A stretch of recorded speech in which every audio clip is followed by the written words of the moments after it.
When they have their new star, Crockett. How about her? If that's their new star, they're in serious trouble. Or she was a fraud when she went to her private school at $35,000 a year or whatever the final cost was, to Rhodes at over $55,000 a year, and now she's pretending to be a hood rat.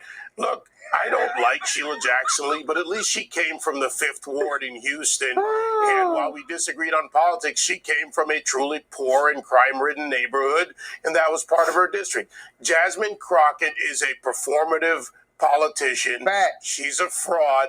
And if Democrats want to follow her, I say go ahead. I want you to follow her down that path, because Democrat deconstruction and destruction of the party is okay with those of us who are sick of this. And, when I leave here, I'm not going to go look for a cotton field or all of these other things she claims that blacks are not doing anymore or that illegal aliens will do. She just lies to promote herself, and because of her, the party will fall even further. It's going to be fascinating to watch, because you have her, of course, you have AOC, and you have Bernie Sanders, kind of a number of generations all, espousing the same message. Is this where the Democrat Party goes from here? Based upon the last few months, it looks like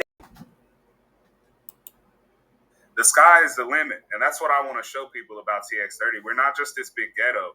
This show that Jazmine puts on, pretending to be ghetto, or people call her Boquisha, whatever, that is just a complete caricature of what she thinks it means to be real from the South, from TX30, because she doesn't come from that. She comes from high privilege.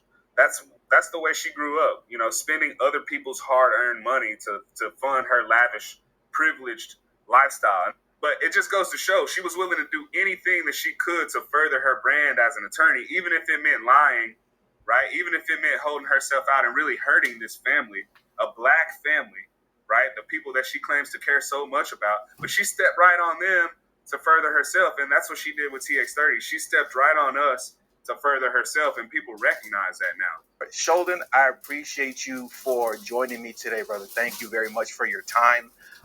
Take a moment to introduce yourself to the people, for those who don't know who you are already. My name is Sheldon Daniels, and I'm a candidate for Congress. I'm running to represent the southern portion of Dallas County, downtown, and up towards Love Field. I'm running against Jazmine Crockett. My congressional district is it's TX30, but it's Texas's 30th congressional district. I'm a 38-year-old dad. I've been an attorney for the past 11 years. I practice criminal defense. I help people who can't really afford the best attorneys, all the way up to big-time cases, rich people. And, obviously working as a criminal defense lawyer, I know a lot of DAs and judges.